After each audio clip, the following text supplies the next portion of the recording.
What's going on, Tan and J-Man Show Nation? It's Monday night. It's April 28th, 2025, the last April episode of the Tan and J-Man Show on this beautiful spring day. It's episode 441 for those of you at home keeping track, which is nobody, but I like to say it anyways.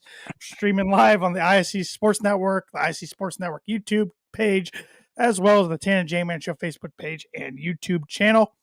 Follow us, like us, hit that notification bell, subscribe, all that good stuff. I'm Tanner Lee. Across from me on the screen, in the state to the west of me over in Illinois, Josh the J-Man Munt. J-Man, how we doing? I'm doing all right. 80-degree day here in the Chicagoland. It is a tad windy, but can't complain. Yeah, it is warm, tad windy, like you said. I finally got out after work today and hit some golf balls. Oh, nice. First time outside all year on the driving range, and didn't go too bad. It went better than I expected for the first time. So, how sore are you going to be tomorrow? Probably pretty sore. My left hand's already sore. My glove hand, which tells me I gripped the club way too tight. But I'll probably have a few blisters, probably. But I went to the clubhouse, said, "Can I have a bag of balls?" He said, "What size, small or large?" I said, "How many are in each?" "Small is 35, large is 80. I said, "Take the small." I thought if I hit 80 balls on the first time out, my fingers would fall off.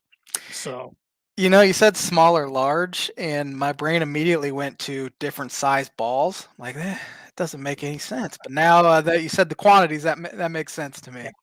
Yeah. So, but it was good. It was good. Driving range was busy. Course was busy that I went to. But good little, I don't know, probably took me 30 minutes or so to hit 35 balls. Maybe not even that. I hit them pretty quick, so maybe not even that long. But it was fun. Good to get out there. I gotta start getting some reps in. I got a big tournament I'm playing with my dad in early June, so I gotta start getting out. And I blew it last week. We had a real nice weather day Thursday and over the weekend yesterday on Sunday. And I didn't get out either day. I had some other things to do. So, and it looks like the forecast is going to be kind of cruddy the rest of the week. A lot of rain coming in. So I thought I really better go out today after work. So that's what I did. Looks like you need to get your priorities straight. Get out on the golf course more. That's what I used to have my priorities straight, man. I kind of lost it a couple of years ago. Women. So, when's the last time you've done a any kind of sport outside, like thrown a ball, caught a ball? Oh man. Ran. Every once in a while, I'll just take off sprinting for whatever reason. But other than that, I'm trying to think the last time I've thrown a ball. I'm sure I've thrown a football not overly. I didn't recently. know if you and your dad ever, like when you go to visit your parents, every once in a while, baseball out or football out. Every once in a while, I'll break out a glove or something. Yeah. My wife was a softball player in high school, so not that we throw the ball around that much, but now that we have a kid, I'm looking into getting her like a little tiny baseball mitt, some wiffle balls and stuff. Now that she's walking around, so yeah, I was gonna say that's probably like maybe within the next year or so you can start. Yeah, definitely. Toss the ball a little bit. That'll be a lot of fun. But oh man, I don't know. I think I couldn't tell you off the top of my head. Last time I actually. When's the last time you shot a basketball? I was just about to think. I've shot a ball. Last time I shot a basketball. I think it's been a couple of years for me. I think the last time I shot a legitimate basketball was in your parents' driveway, and that basketball hoop hasn't been up in how many years now? At least 5, right? Probably. Yeah. I would say that's the last time I shot a basketball. No, you and I shot basketballs at the Blueberry Festival in 2021. Okay. I do remember that. That's 4 years ago, though. So. Yeah. It was one of those stupid ones where I swear the rims are smaller than actual size. And of course, neither of us won anything. But that was probably the last time I shot a basketball. Now that I think about it, I forgot about that. Yeah, probably. But we both could probably use doing something. But definitely. I do have some birdie bogey for you here. I'm right because it's April 28th and I haven't got a birdie. Oh, Last week the question was who has not had the number one overall pick. yes. This week my question is what two teams are tied with the most number one overall Good, picks? good question. Two for a birdie, one for a par.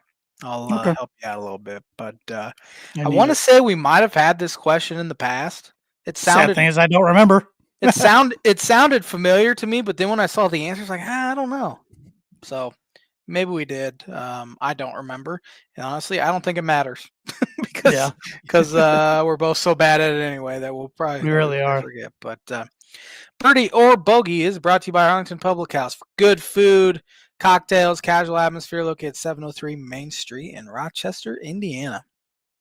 Yeah, over the weekend and on Friday they had some beer battered fish, all you can eat, and then on Saturday they had surf and turf. There was a 5-ounce beef tenderloin. You had garlic rosemary potatoes, crispy halibut, fresh asparagus, and finished with some sort of sauce. I'm not going to try to pronounce. Spell it. So it was a Burre, and it's another word, Monte sauce. Bray Monte? Maybe. I don't know. That doesn't even look familiar to me. I don't know. No. I don't know. Vermonte. But they've been doing a lot of fish specials over the past few weeks. So, and their menu. See, where did they post that? That was their sister restaurant, Dreddy's. Never mind. Just say Dreddy's added more items to their menu. Nice. But they do have their hours now. I believe their hours might have got extended. I don't know. I'm looking on their Facebook page. Maybe I dreamt that. Not finding it now. So ignore what I'm saying. Anyways, go to Arlington Public House for a good dinner. Rochester. It's on Main Street in Rochester for any night between Thursday and Saturday. Yes, sir. There you go. So, well, J-Man, the NFL draft has come and went. It's an interesting draft, to say the least. I think the headliner has to be, though, the fall of Shedeur Sanders. Yeah. Legendary fall. Yeah, we've never seen anything like that. No. Projected, top 10, 20 pick even, and fall into the 5th round. Obviously, I mean, we see, the attitude that he has and the lack of humility. And then, of course, there were reports coming out that his meetings that he had with, he only met with the teams picking in the top 5, which is probably a red flag in itself right there. And every report that has come out, all 5 of those meetings went very poorly. He was not prepared. I even read a story how he sat through the meeting with headphones around his neck, listening to music the whole time. And teams called him out on it, and that went poorly. His reaction to that was poor. And of course, we've seen Sanders throw his team under the bus, especially his offensive line under the bus over the past 2 years. And in fact, one of the clips that surfaced that I forgot about was when they lost to Nebraska this year. He goes, "How many times was Raiola hit tonight? Or how many times was he knocked down tonight?" Yeah. He's taking no accountability. I don't think his dad being Dion played a role at all at him sliding at all. I just think, Dion's Dion. You know what you're going to get there. But his talent, obviously, to many teams did not outweigh the baggage that comes with it. And he effed around and found out, as they say. But the crazy thing is, out of any scenario, he winds up with the one team, he might still have a chance to start potentially in the Cleveland Browns, which shocks me. They took him in the 5th round because they passed on him like 3 or 4 times, including taking Oregon's Dylan Gabriel in the 3rd round. So now how are you explaining to yourself why you passed him not only a couple times, but took a different quarterback in front of him? It seems like an ownership thing that they stepped in and said we need to take him. That's the only thing that makes sense. Because you take Gabriel, it's weird to take 2 quarterbacks in the same draft It's only anyway. happened 3 or 4 times ever. Yeah, and of course, I think the last time that made headlines was the RG3 Redskins, and then they took Kirk Cousins a few rounds later. Right. But it is a fascinating, fascinating mix of quarterbacks in that quarterback room. Of course, Oh, you have Deshaun Watson with all that baggage. You have he's out for Wiley. the year. That's right, he is. But Achilles again. But yeah. he's in the room at least. Right. You have Wiley, old vet, Joe Flacco, Just won't go away. which might not be the worst kind of guy to No. have in there with Sanders. Except he doesn't like mentoring people. I remember when the Broncos had him for that short stint, just that season 2019, and they were asking about being a mentor and a leader to Drew Lock. He's like, I'm not here to do that. Which, yeah, that was how long ago was that now? 4 years ago, 5 years ago? It was 5 years ago, but he's still 34, 35 then. But sure, but he was still a legit starter at that point, which now he's Sure. a backup. So maybe that mindset has changed. Then you have first round bust Kenny Pickett, and then you have your two guys you picked this year, and still I would say coming into the season post draft now, they are the team most likely to be in need of a quarterback in round 1 next year, even though they took Dylan Gabriel and Shadur Sanders. Yep. So their strategy made no sense at all. And who's going to get cut? Because not all 4 are going to be on the team. I would say, I mean, they traded for Kenny Pickett. Yeah, so he's not going anywhere, I wouldn't think. Likely, he's not going anywhere. I mean, you're going to risk putting your third round pick, Dylan Gabriel, in the was he a third round pick or fourth round pick? Yeah, third round. You're not cutting him or putting him on the practice squad so somebody can come in and sweep him up. You're not putting Sanders on the practice squad so somebody can come sweep him up. So it might be Flacco might be the guy that gets cut, which I can't imagine he's the guy that's going to get cut. I think the guy that probably gives him the best chance to win. I was going to say he'll likely be the starter, I imagine. So I would say it has to be Pickett that gets cut. If you're going to cut anyone, unless you're going to keep 4 guys, which is just asinine. They've got to be the worst ran team in sports, don't they? Terrible. I mean, yeah. I know we could make a argument, especially right now in the MLB with the White Sox and the Rockies, but man, the Browns have a history of this, and it just doesn't get any better. Yeah. Their ownership's a joke. Jimmy Haslam is an absolute joke of an owner. And now on top of all this, they traded out of the number 2 spot, which they could have got the best overall football player, in my opinion, in the draft. Added some enthusiasm and some energy to that fan base. Instead, they drop back to 5. Fifth, take Graham from Mason Graham from Michigan, and he might be an awesome interior defensive lineman. He might turn out to be awesome, but still, it's not going to add that excitement to your fan base that Travis Hunter would. Travis Hunter's a game-changing type talent where it's rare, very rare to have a defensive tackle change the trajectory of the franchise. I mean, Aaron Donald might be the only one. That's it. That's all I can think of. Maybe like a Warren Sapp, but that was so long ago in a different era that I don't even know if Sapp does that much in this year's sort of game. But the Browns, it was confounding their strategy. I mean, sure, take a quarterback. They had a quarterback need, take one. And when they took Gabriel, I figured, okay, Shadur's not going to be an option. I mean, Giants took Jackson Dart in the first round. Great call on your book at J-Man. That was our most viewed short on YouTube we've ever had. Has over 3,000 views. Oh yeah, that's me. And people are laughing. My God, he was right. For some reason, like right before the show on Monday, I was just scrolling through Twitter, and I forget who it was. It was either Warren Sharp or Field Yates said that Jackson Dart was starting to get some top 10 buzz. And that's what put it in my brain to put it out there. It was a reach, but it worked. Now, of course, none of us thought Sanders would fall to the 5th round. In fact, when 6 quarterbacks in front of him drafted? Yeah, including like a Tyler Shuck from Louisville who went viral for that terrible throw he made at the combine. The Saints love him. You wouldn't shock me because they're starter by the end of the year. He's old too. He's The last guy ever born in the 90s, in the 1900s, which is a dagger to the heart to be drafted. Why do you think Jeff Brom got him? Jeff Brom loves old quarterbacks. Loves his old quarterbacks. But yeah, there was a moment on Thursday. I'm like, okay, he's probably not going to go in the first round. However, Browns picked number 33. They're going to take him there. They didn't take him. Okay, he's going to go sometime in the second. Okay, it's third. There was a point on Saturday where I'm like, he might be undrafted, which would be wild. Which would have been wild. How would you have felt if Miami would have taken him in the 5th round? Hate. Yeah. Hated. I saw some Miami fans out there like Dolphins, like just do it in the 5th round. Dolphins fans are a large group of the biggest dummies you ever meet in your entire life. Can't stand a majority of them, especially on the Twitter. I hate even associating with the Dolphins fans anymore. That's how much I don't like them.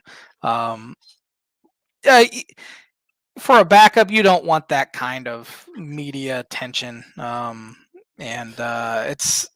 hope the NFL steps in and HBO steps in, and it'll be the first year I watch Hard Knocks in a while if they go to Cleveland, because that would be incredible.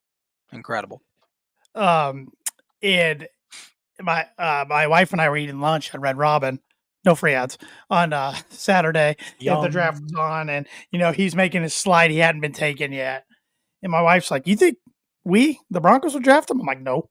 She's like, "Why not? Like, especially if he keeps falling." I'm like, "Well," I said, our starting quarterback's only a 2nd-year guy, Bo Nix. Backup, they just re-signed Jarrett Stidham, gave him like $12 million or something.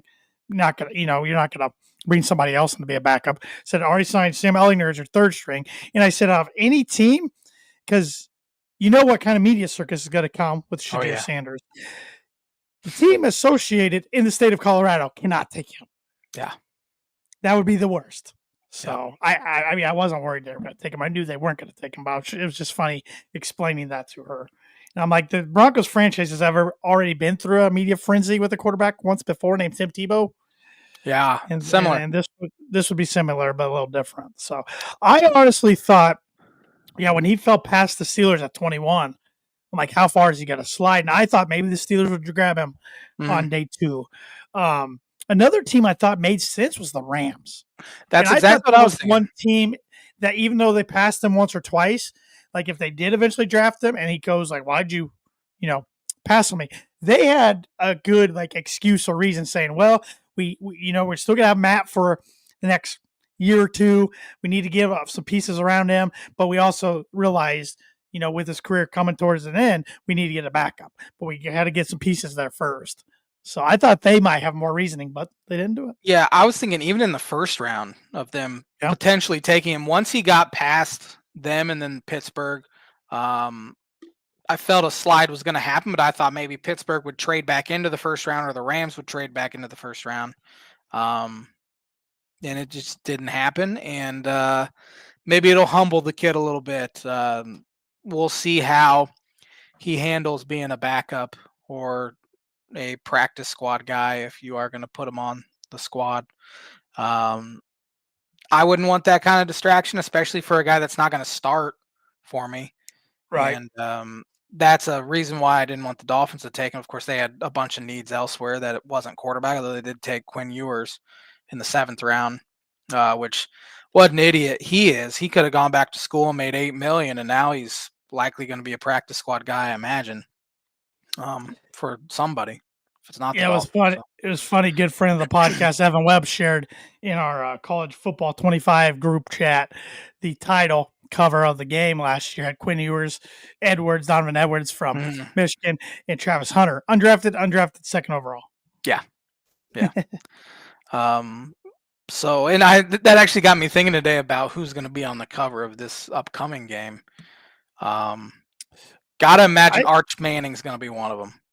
Yeah, probably. I'd go the route of putting some coaches, especially if coaches are going to be featured in the game. Sure. That's a safe route. Yeah. Well, who would be the coaches? Think Kirby? Maybe Marcus Freeman. Ryan Day. Yeah.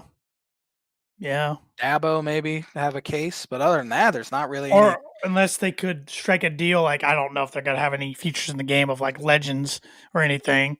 Strike a deal with Saban or something. Yeah. I don't know. Bobby Bowden. Yeah, is he still alive? No. No. I But you can instantly, strike a deal with his family. yeah, You strike I a deal with his instantly family. regretted it when I said it. No, I didn't take it bad. I didn't take it bad. I mean, Yeah. his family. I mean, Yeah. at least he didn't say Paterno. I was thinking Paterno, but I'm glad you said it and I didn't. So No, I mean, yeah, everybody was there'd be probably no thinking it at this point. Yeah. With, Arch Manning, you think Jeremiah Smith. yeah. I can't imagine they put a freshman on there like No, Underwood for no, Michigan. no. Nico Iamaliva, or whatever his name is for UCLA. Or the Lewis kid, the Lewis kid, the freshman quarterback on Colorado. Oh boy, Couldn't tell you that. he's a pretty high recruit, and Is he? yeah, he'll be the next one to get on everybody's nerves out there in Boulder. Yeah. So don't put Royal on. I might not buy the game if they did that. Yeah. It'll be fine, interesting to see what kind of year he has because he did not play very well the final 6 or 7 games for them. A lot of hype, very little substance. Once the schedule heated up, he did nothing. I saw On3 came out with their post-spring top 25. Illini ranked 9th. My Illini. If they're ranked 9th, they got to be Illini. You're crazy if you don't jump on board if they're ranked 9th in a freaking country. Yeah. I mean, come on, they've only been ranked in the preseason once over the past 35 years, and they went 5-7 that year. That was 2009. I thought I know Purdue's schedule is still going to be hard, but not as bad as last year's. But yet, in the same breath, in that top 25, they play 4 of the top 17. Still pretty number tough. 2 Notre Dame, number 5 Ohio State, number 9 Illinois, and number 17 Michigan. Yikes! Also in the Big Ten, which of teams they don't play, number 4 Penn State, number 6 Oregon, number 22 Nebraska, and number 25 Iowa. Illinois is already talking game day. Ohio State, Illinois in October. And Champaign. Yeah, I'll run through these real quick, just since we were talking about Texas 1, Notre Dame 2, Clemson 3. They haven't been up there in a while. Penn State 4, Ohio State 5, Oregon 6, Alabama 7, Georgia 8, Illinois 9, Florida 10, Texas Tech 11, South Carolina 12, Auburn 13, SMU 14, LSU 15, Arizona State 16, Michigan 17, BYU 18, Ole Miss 19, the U 20. Tennessee 21, Nebraska 22, Iowa State 23, Louisville 24, and Iowa 25. Florida's turning into the Notre Dame and Texas of, a couple years ago where they're always ranked and then they go 7-5, 8-4. Of course, Texas and Notre Dame have turned things around considerably now. Yes. Florida hasn't been at the top of the football pecking order in long time now, it feels 15 years, probably. Yeah, easily 15 years. South Carolina gets everyone back. That's why they're ranked 12th, including their quarterback. I'll believe it when I see it when it comes to Illinois, honestly. They get a majority of people back. They did. They only got one guy drafted, and that's because every draft-eligible guy pretty much came back. So on paper, they should be pretty dang good, and their schedule sets up to win them 10 games next year as well. But we'll I might get them in the playoffs. We'll see. I've seen this before. So they win 10 games again. I might have to jump fully back on, but it's. I thought you kept moving the goalpost. I know, I did. It was 8. I was moving the goalpost. 10. Yeah. I'm like, they won 10. What is it now? They gotta win the national title. I was having a little bit too much fun keeping my Saturdays open and not having to watch Illinois football. So, which I guess I could still keep them open even if I am back on the bandwagon. I don't have to watch them. No, but, no. We'll see. In my mock draft, I end up getting if you count getting Travis Hunter right, since I had him at number 2, I'll give it to you. I got 9 right. Right. I'm pretty happy with that. That's pretty dang good. I got the first 4 right, and then I got the Jets pick at 7 right. Then I got the Colts pick of 14 right. I got the Seahawks pick at 18 right. How many total first rounders did you get correct? Well, if you count Travis Hunter, I got 9. Oh, just first round? Like I mean like guys you had in the first round on your mock. I think I got I'm just eyeballing it. Yeah. 27, 28. Yeah. Probably. Sanders was the funniest one to fall out. Yeah. Speaking of Sanders, it's not really Sanders, but I think besides the Browns and Shadur Sanders, the biggest loser this week might have been Mel Kiper. He's a joke. Yeah. He's past his prime. He did nothing but whine for 2.5 days that Sanders hadn't been picked. Then he goes on a rant how we have 50 years of evidence that the NFL has no idea how to evaluate quarterbacks, yada, yada, yada.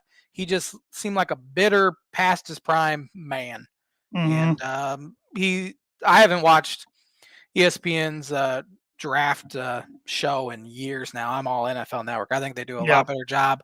Like Rich Eisen, Daniel Jeremiah, all those guys I like better than the ESPN guys. And you don't get that. I mean, they talked about Sanders a little bit, but I guess it sounded like every single pick that was made, they had to bring Sanders into the convo. And that's, for one, not fair to the guys that get drafted. I mean, once in a lifetime opportunity, you hear your name called, they barely talk about you, then they go back to Shadur Sanders. Cam Ward, one of the least talked about number 1 overall picks ever.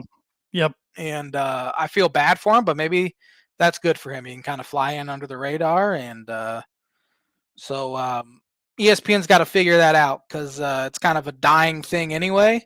And people have really gotten on ESPN quite a bit here recently. And I'm glad I didn't tune into that one. I would say most people watched ABC just because of most people get ABC. Yeah. And I had Kirk Herbstreit and some others. Which would be better. Yeah. I was an NFL Network guy. I usually am. Yeah, me too. But it was kind of funny. You know, the guy I had mocked to the Dolphins is being a Bronco. Yeah. Janae Barron. So, which shocked me. I thought for sure Broncos were going offense, either a running back or a wide receiver, but they went, best player available on their board, defense. They went defensive heavy. They went defensive heavy in the draft. It was not. I didn't love their draft, but I didn't hate their draft. Kind of in the middle. It just was kind of a head scratching draft, in my opinion. It went in a lot of directions. I don't think a lot of people thought they'd go. Taking a running back with pick 60 in the second round after trading back twice, and the running back you get is RJ Harvey from UCF, who's a speedster. He ran a 4.4, but he's 5'8", and they already have a 5'8" running back in the room with and McLaughlin. So I'm like, still don't know if either of those guys are running back number 1. I still don't know if the running back number 1's on the roster because I don't think it's Audrey Estime. I'm like, maybe they kicked the tires on Nick Chubb, who's still a free agent. I don't know. I saw he's visiting the Bears today. Yeah, I don't know. It's just kind of a head scratcher there, but I mean, they went defense in the first round, traded, got a line 9 in the third round, wide receiver, Pat Bryant, which I was fine with that. They needed to grab another wide receiver. Trade back in the third round, got defensive lineman from LSU, got a linebacker from Alabama in the fourth, and then they got a punter from Florida in the sixth, which they needed one. They didn't have a punter on the roster. And then they took in the seventh round a tight end from Utah who'd only played 1 year of college football because he's a college basketball player. Nice. Every reception he had in college was a touchdown.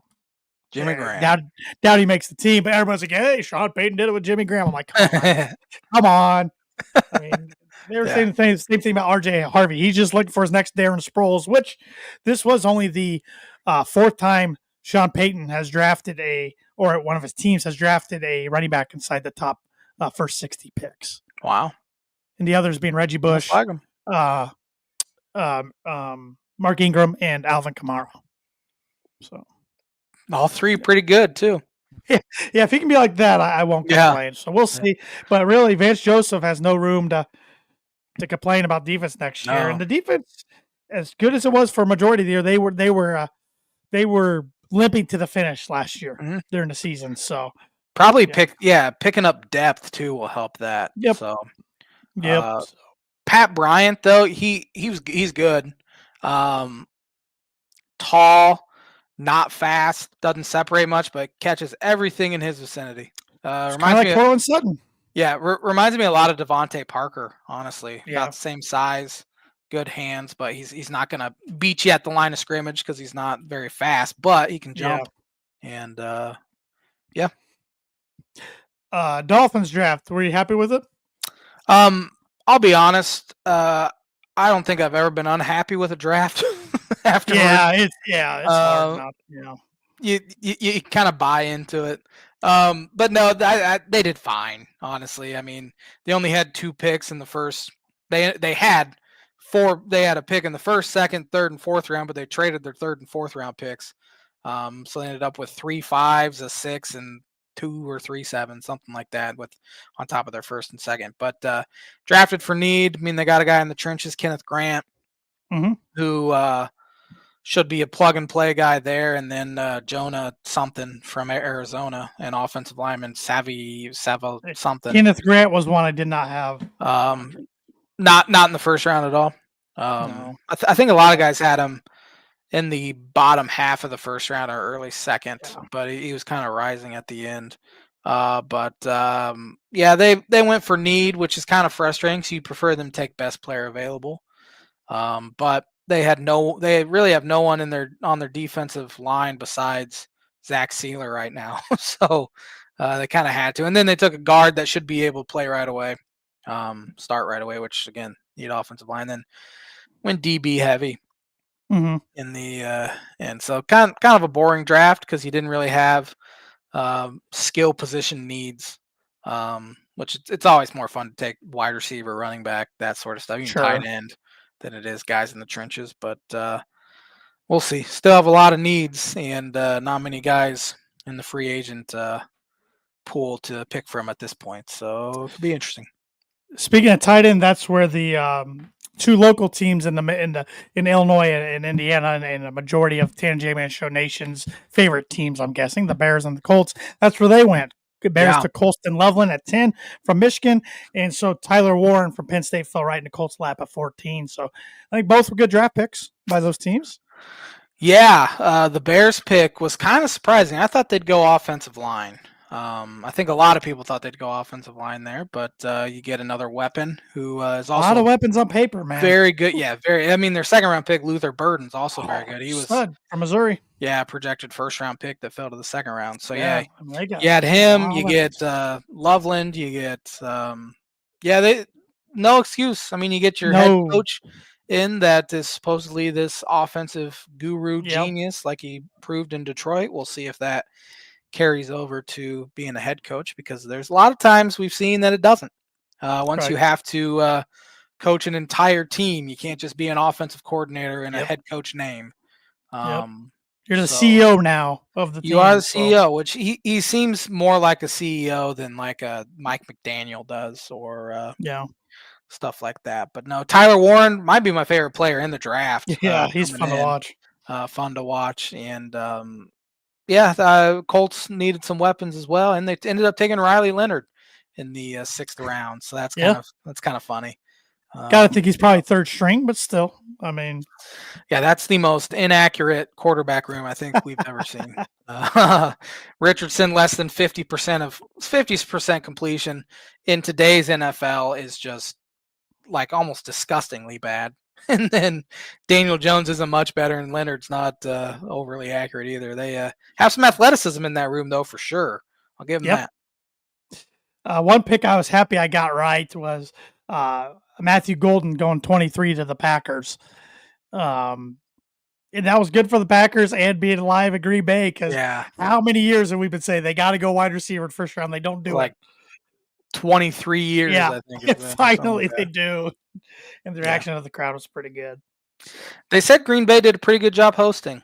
I think they had over 200,000 people there. Yeah, that's a lot for a tiny, tiny town, but they said they did a good job and were very fortunate because late May you could get some snow up there. In Green late Bay, April, but late April. Not late. Probably late May too, though. Probably, but they had pretty good weather. Where I think it was decently warm for this time of year. So but NFL draft's always fun. Now we got to wait a whole another year for it to come in 2026. I don't know. They announced where the draft is next year. Pittsburgh. That can be cold too. Can be cold. Pittsburgh, awesome city. I'll go on record and say I've it's only awesome. been to the airport there. I've never been to the city.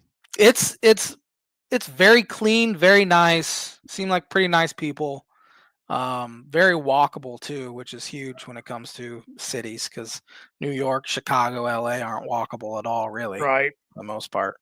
Not too big, but I've been pleasantly surprised with Pittsburgh the 2 times I've been there. Okay. So yeah, and I saw some like a way too early mock draft, which is funny to look back at last year at this time. Way too early 2025 mock draft, and it has guys that aren't even remotely close to even getting drafted, and they had them in the top 10. So so it'll be interesting. I saw Arch Manning was number 1. He's barely played a down of football, and he was number 1 in that mock draft. And then I saw Drew Aller was on there, which I'm not a huge fan of him at Penn State. I think he's overrated. Caleb Downs was Ohio State guy. He was in that top 5. So yeah, this says Arch Manning now they go number 1 going to the Saints. Of course. Yeah. Yeah, now Drew Aller going to the Browns, Anthony Hill going to the Giants, Caleb Banks going to the Jets. A lot of defense. Lenora Sellers going from South Carolina going to the Raiders. So they're not thinking Geno will get done though. Yeah. I'm surprised the Raiders didn't take Shadur. Yeah. They got Newsmeyer of LSU going to the Rams. Well, that would make sense. The Rams getting a quarterback. They got tons of quarterbacks. They have that dude, I can't pronounce his last name. We were talking about the dude that left Tennessee going to the Steelers. Okay, I said tons of quarterbacks. I think I was seeing CB instead of QB. Yeah. Oh, they have Broncos taking wide receiver from Oregon. Imagine that. Yeah. It'll be fun to look back and see how wrong those are. So yeah, it will be. It will be. But speaking of the NFL draft, my blind rankings is NFL draft related. Last week you did number 1 overall picks, so I thought this week I'd give you 5 guys that went in the 7th round. I like it. But had pretty good careers. Starting with Jamal Anderson, the Dirty Bird, 1 Pro Bowl appearance, 8 seasons, 4 1,000-yard seasons. He was a big bruiser, I remember. I'm going to do the cop out and put him at 3 because I can't even. I can barely name you 7th round picks. So, and I just after I did that, I'm gonna wait and hold the accolades till the end. All right. After you do the rest, because I feel like that will be that'll sway me. Yeah. Leon Lett. And he was a really good player. He's just known for 2 stupid bonehead plays, one in the Super Bowl and then one on Thanksgiving Day. But I'm going to put him at 2. 2? Okay. Gary Anderson. Oh, man. One of the better kickers ever. I'm going to put him 4, though. Okay. Ryan Fitzpatrick. I got to put him 5. He had a heck of a career, though, and I like the guy, so I'm going to put him 5. So you got number 1 left, right? Yeah. You did the right thing, even though this guy's in the news lately for not good reasons. Shannon Sharp. He was 7th round pick, huh? Yep. Hall of Famer. Yeah. Yep. Off the field, not off the field issues, more like off the studio issues at this point. But I'm okay with that list. Yeah. How many Pro Bowls Leon Lett make? 2, and he had 33 career sacks, 11 seasons. Yeah, he was a pretty solid player. He's just known for 2 really stupid things. Shannon was a Hall of Famer, like I said, 8 Pro Bowls, 3 Super Bowls. Gary Anderson, 4 Pro Bowls, NFL's 3rd all-time scorer. Yeah, I have a hard time putting a kicker up there, though. I know, yeah, right. Right. And unfortunately, he's probably almost more known for a miss than anything. Yeah, definitely. Was he the one with the single crossbar, like the single bar? Yep, kicked forever. Yeah. And then Ryan Fitzpatrick, 17 seasons, 223 touchdowns, won games for 7 different teams. I might switch him and Jamal Anderson in a I would. draft, if you will. I would. Yeah, Jamal Anderson had like one or two really, like I said, 4 Yeah. years over 1,000. But he only played 8 seasons. Played in the But Super Bowl. played Super Bowl 33 and Yeah. had that Dirty Bird dance. Yep. Mm. I'll never was a good forget list. Sports Illustrated for Kids. He was on the cover one time, and it had his address. You can write fan mail, so I wrote him a letter trying to get an autograph. Never got anything back. Oh, Still hold a grudge to this day. Still hold a grudge. hate the guy. Hate the guy. Wouldn't go that far. Highly dislike the guy. But that is the blind ranking segment brought to you by, like as every week, Performa Print 2 Promo Group. If you're looking for a trustworthy, dependable resource for your next trade show, company picnic, or sales meeting, Performa Print 2 Promo Group has over 50 years combined experience in promotional products and commercial print. They strive for fast and efficient response to all your print needs, so you need to look no further. Let them be your one-source print and promotional company today by giving Barbara Van Weinsberg a call at 574-210-3815. Do you want to get educated? You know I need it.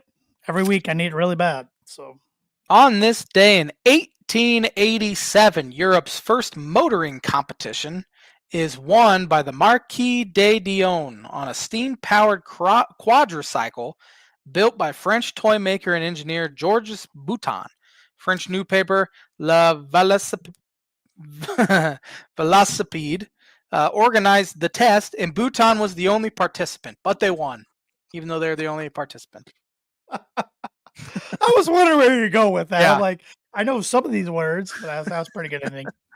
On this day in 1930, the first night of organized baseball is played in Independence, Kansas.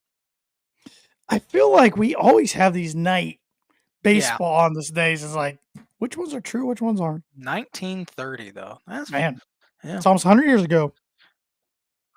Yeah, man, it was. On this day in 1956, Cincinnati Reds outfielder Frank Robinson hit his first of 586 career homers. It's pretty solid. Legendary figure in the game. 1961, Milwaukee Braves future Hall of Fame pitcher Warren Spahn threw his second career no-hitter. He was 41 years old when he did this one. Jeez. Old Milwaukee. On this day in 1966, who won the 20th NBA championship? 66. Go with the Minneapolis Lakers. 66? Yeah. Lakers were in LA already. Were they already in 66? Yeah, because they lost 4 games 3 to the Boston Celtics. Oh, I thought they went there in the 70s. Okay. Nope. On this day in 1967, Muhammad Ali refuses induction into Army and was stripped of his boxing title. He was already known as Muhammad Ali there, not Cassius Clay? According to this, he was. Okay. Yeah.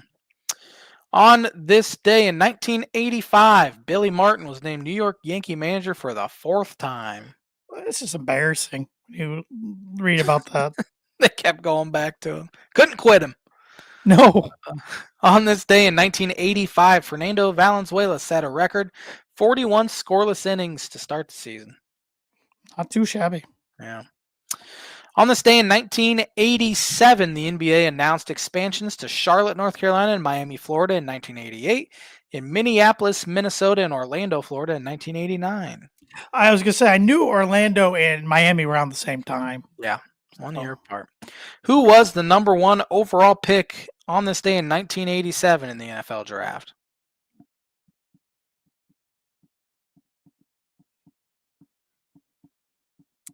Is that Vinny Testaverde? That was Vinny. Vinny and the Jets. I wasn't sure if it was 86 or 87. Tampa Bay Buccaneers, though. 1988, the Baltimore Orioles lost their AL record 21 games in a row. That's brutal. I'll give the Rockies time. Brutal.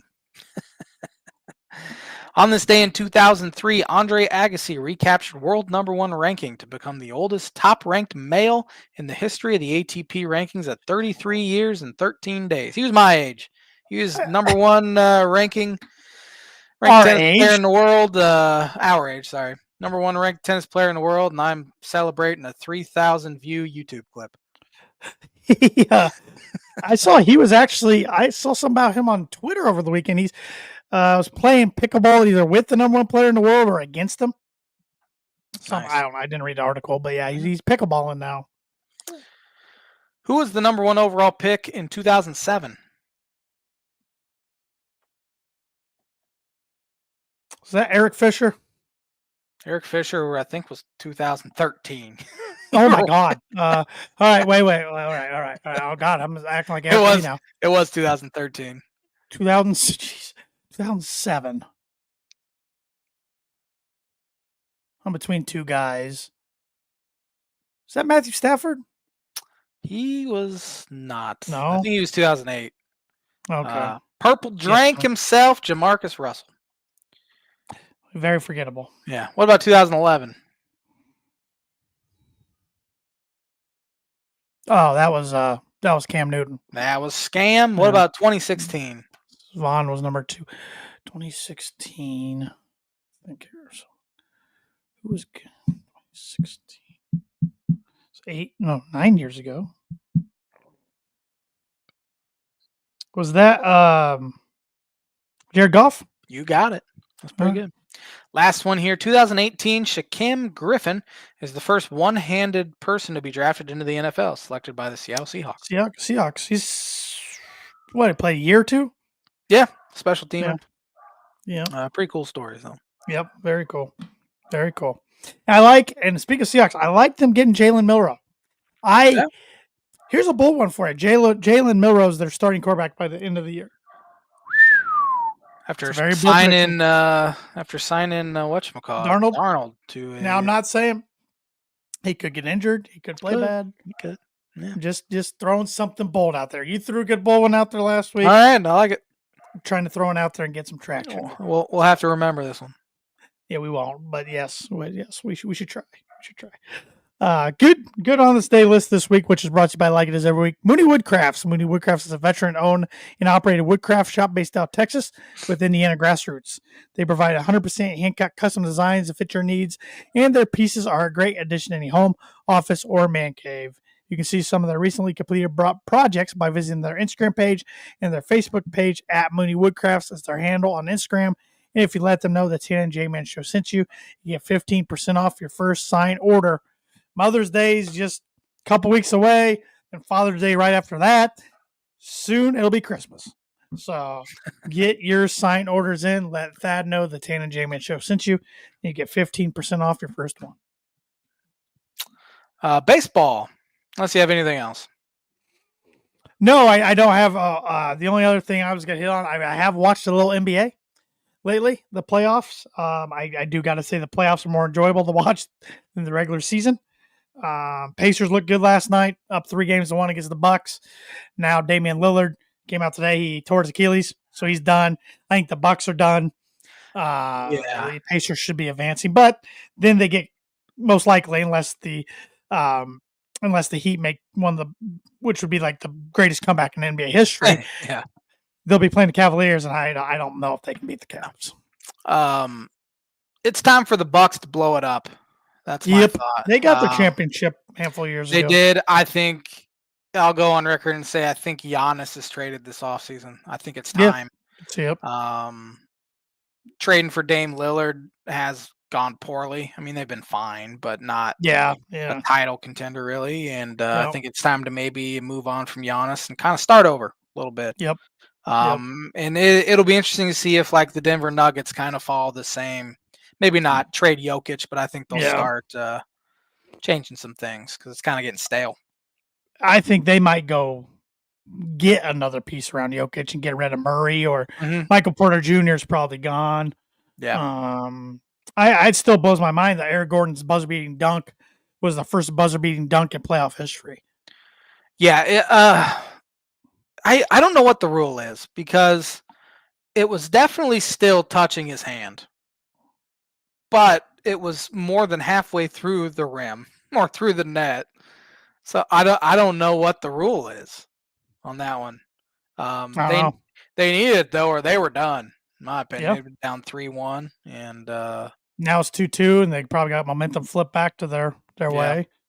But it's interesting, the East, if the series is fall like if they fall with everybody leading right now, you have the Pacers and the Cavs. That's a little rivalry because of the Central Division.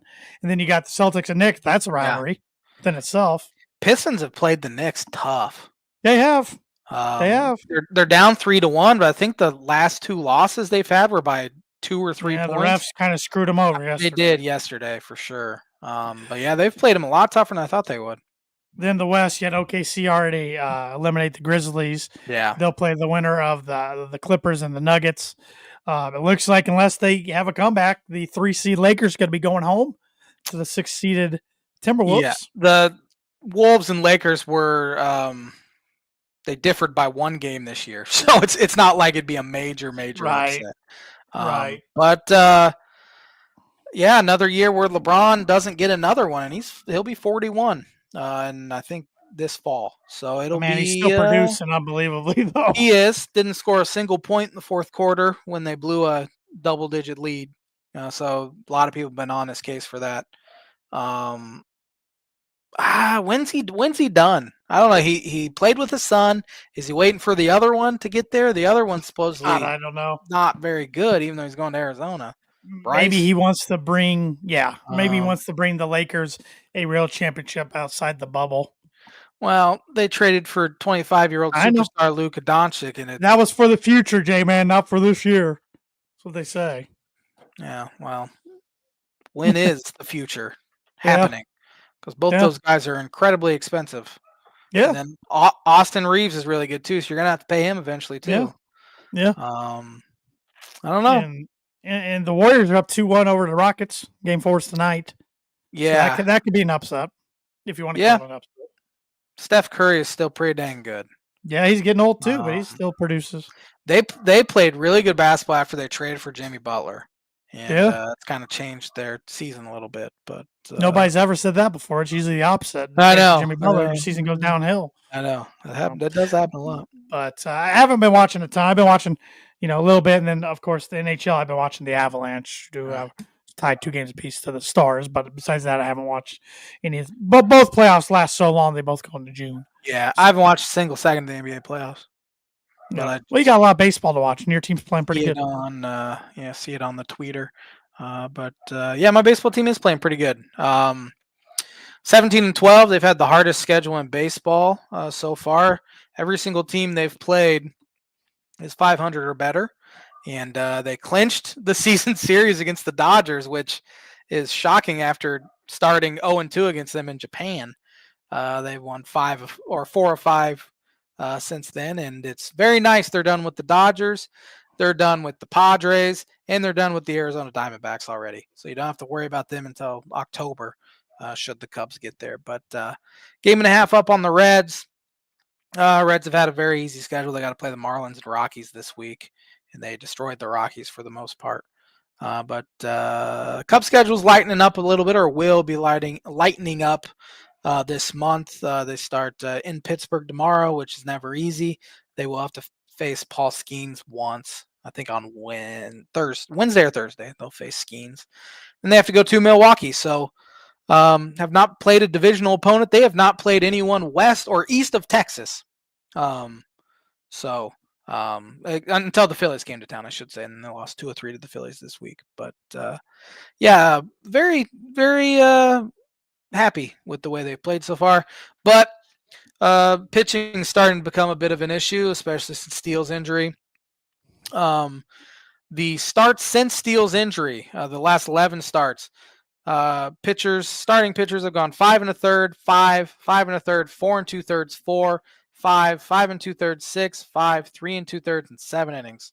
When your bullpen's having to throw 3 to 4 innings a game, it's likely not going to go very well for you. And Cubs bullpen's not very good to begin with. So I don't know what you do here late April, early May, because teams just aren't ready to start trading guys away.